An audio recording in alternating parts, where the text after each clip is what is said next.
Assalamualaikum warahmatullahi wabarakatuh. Perkenalkan, nama saya Marta Santra Wijaya, NPM 20753020 dari kelas MI 2A. Di video kali ini kita akan membahas tentang studi kasus membuat perancangan sistem basis data untuk vaksinasi COVID-19 di Puskesmas.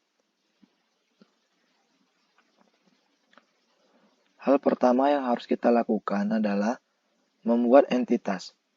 Di sini saya memiliki 4 entitas, yaitu pertama tenaga medis, kedua puskesmas, ketiga pasien, dan yang terakhir adalah vaksin. Selanjutnya, kita membuat atribut. Entitas tenaga medis memiliki atribut ID tenaga medis sebagai primary key, nama, alamat, tanggal lahir, nomor HP, dan agama. Selanjutnya, entitas puskesmas, ID puskesmas sebagai primary key, nama puskesmas, alamat, nomor telepon. Selanjutnya, entitas pasien memiliki atribut ID pasien sebagai primary key, nama pasien, alamat, tanggal lahir, dan nomor HP. Selanjutnya, entitas vaksin, ID vaksin sebagai atribut primary key, dan nama vaksin, jenis, harga, dan stok. Selanjutnya kita membuat IRD untuk perancangan sistem basis data vaksinasi COVID-19 di Puskesmas. Berikut adalah contoh IRD-nya.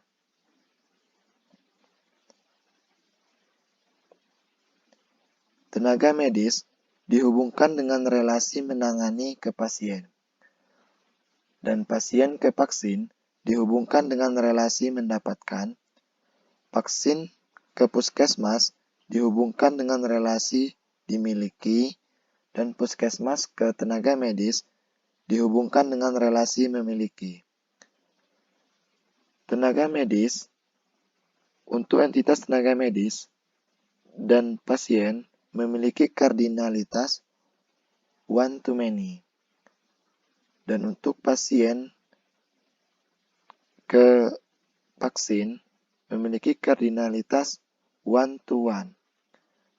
Dan untuk entitas vaksin ke entitas puskesmas memiliki kardinalitas one many to one.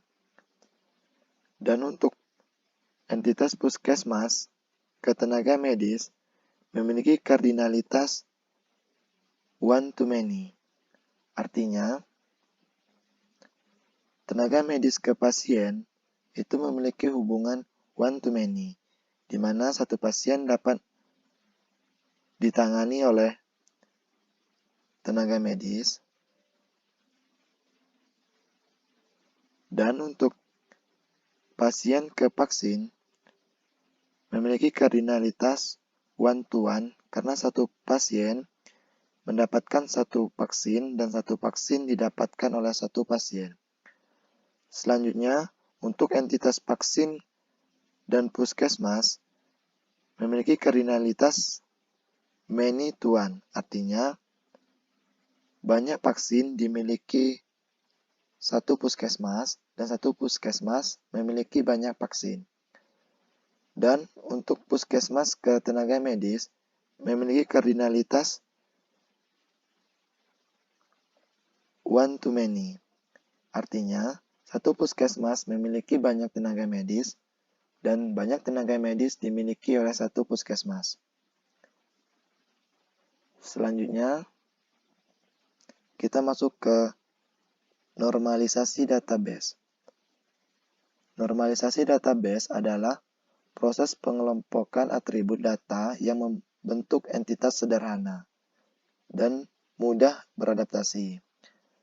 Tujuannya adalah menghilangkan dan mengurangi redundansi data dan memastikan representasi data atau data berada pada tabel yang tepat. Berikut adalah bentuk tidak normal dari sebuah data. Selanjutnya, 1NF atau First Normal Form adalah suatu tabel dikatakan 1NF jika dan hanya jika setiap atribut dari data tersebut hanya memiliki nilai tunggal dalam satu baris. Jadi, tabel yang belum dinormalisasi tadi perlu diubah sehingga bentuknya menjadi 1NF. Berikut adalah contohnya.